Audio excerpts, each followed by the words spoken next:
Welcome back to Project Patel. Hope you keeping well. So let's talk about Rishi Sunak and Williamson and all that, basically, whatever is happening around here.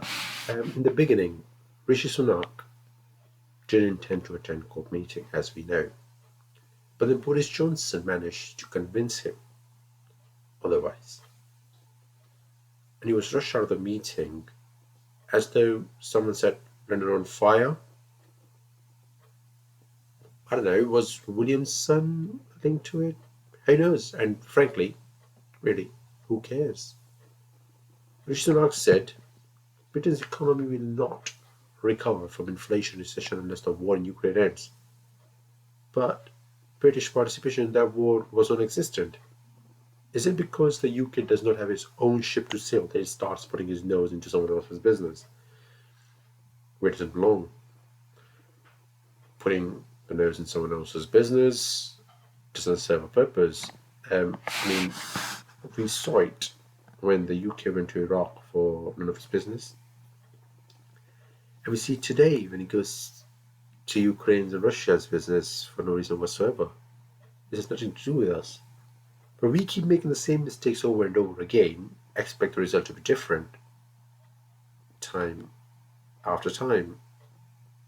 It does not make any sense. And he decided not to be providing nurses with pay rises. Let's just talk about the pay rise of nurses. Very important there. They are the ones who got us out from the pandemic, didn't they? Instead, what happened was NHS is on its knees ever since they sacked the staff for not taking coronavirus vaccinations. And NHS is yet to figure out its way out from all of this happening around it. I wonder really which way Rishi Sunak is really intending to take us. Considering his track record, which is not good, to be very fair, from financial mismanagement in the past, of the coronavirus, to furlough fraud and writing off billions of pounds, to faulty PPE and unused Nightingale hospitals throughout the country that has been shut down, from Brexit and the loss of revenue to the defunct festival of Brexit that has not profited the country in any way whatsoever. Just the tip of the iceberg. The Brexit benefits are yet to be seen. All the losses are seen very clearly to all of us. And let's just add the Rwanda deportation debacle in there. Pump priming and underpinning privatization, protecting the profits of energy companies, and failure to tackle tax evasion on purpose, really.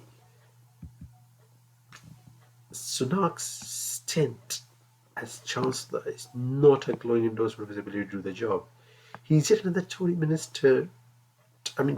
Minister this country can ill afford.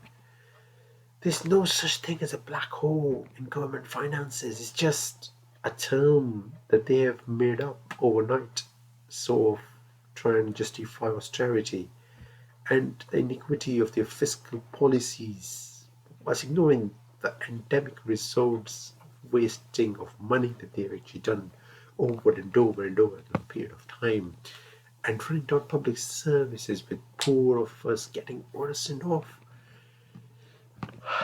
I'm just speechless, really. This guy began his proclaimed premiership by saying he will lead a government of professionalism, integrity, and accountability.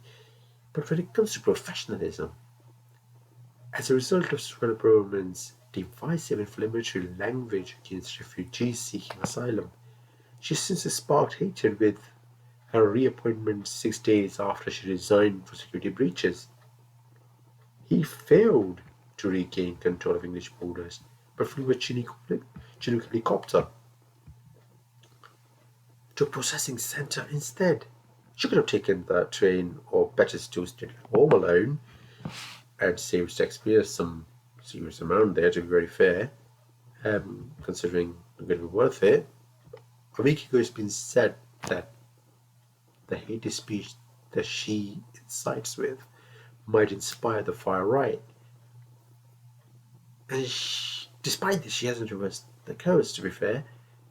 The Home Secretary essentially vowing to tackle harassing of vulnerable and traumatized people who are fleeing persecution by arresting them.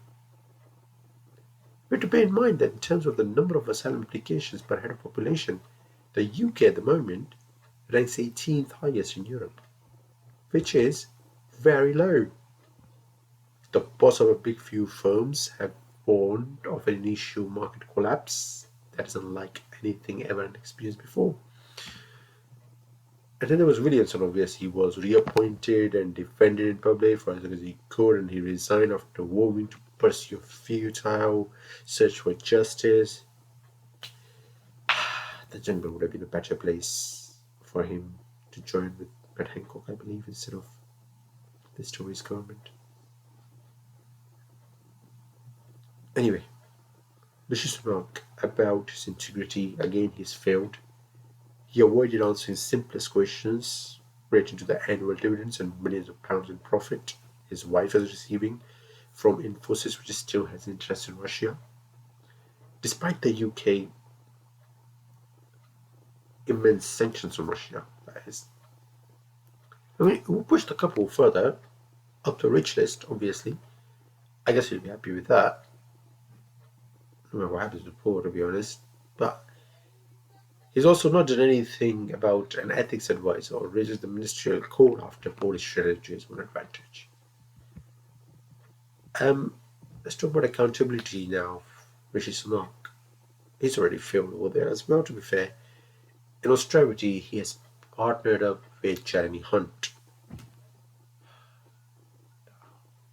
This is the one worth talking about. Forcing millions to pay for Tory fiscal incompetence, and those who are least able to afford it will suffer the most. I mean, Jeremy Hunt said, I don't accept the premise that Brexit will make us poorer. The fact that it already has done so. What Brexit has actually done for all of us is shocking to how unintelligent, dishonest, and disloyal these people are. Not to worry though, Hunt says we will all be paying more in taxes. Whilst on the other side, he plots to hit small business with stealth VAT raid. Nothing to worry about when it comes to big organizations not paying taxes. That is suitable. Not only that, he goes even further. I'm sure you must have been like further than even that. What could that be?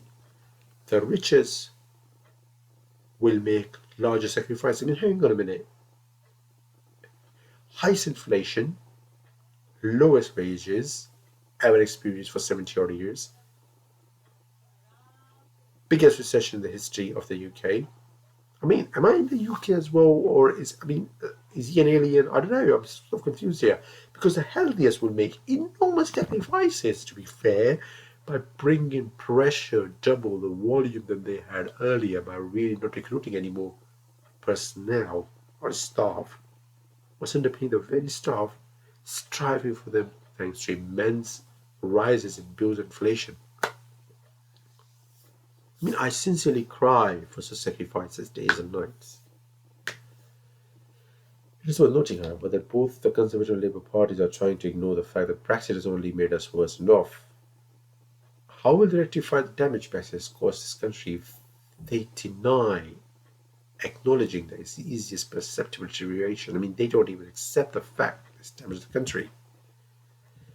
And the most ironical part is the fact that I'm not going to end this here picking on each and every minister in the Tories side of the government. The opposition with Keir Starmer and Labour is worsened off. Keir Starmer said, let me be clear about Brexit, there is no case for going back into the EU and no case for going into the single market or custom union. Freedom of movement is over, there will be no return to that. Either what we want to do is make Brexit work. It is as soft and it should come as no surprise. Sir Keir Starmer, the leader of the UK Labour Party, supports Brexit.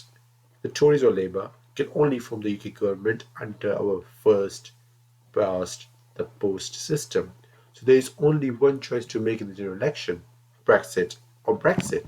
Basically, another wannabe PM for the Labour Party who has absolutely nothing to offer for the general public of the UK yet again. We surely have now been doomed. The way these lots just keep going, scoring on goals without any remorse is just insane. Michael Saunders is a British economist with Citigroup. In August 2016, he became an external member of the Bank of England's Monetary Policy Committee, replacing Martin Weil. Saunders studied economics at the London School of Economics. He did warn us previously about Brexit, with serious underlying possibilities. As for Michael Saunders after Brexit mentioned today, it has been a chaotic period, hasn't it? We had 5 prime ministers, 7 chancellors, I think. He might have been mistaken there. But the point he was making was the economy has been weak since 2019. He gets asked if shifting from London to Paris is the way he thinks was the right way to put it to Brexit. He replied, I would caution it wider than that.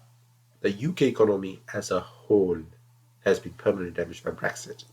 So Brexit has been an underlying issue over and over again.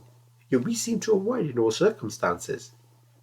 I do not know about you, but whatever happens, none of these fiddlers is getting my vote next general election. Or the next general election. So I'm looking forward to that. I hope we all are. Let's fingers crossed we survive somehow till then. Anyhow, if you haven't subscribed yet, please do so. It's Pointing Potato. Back to you. Take care.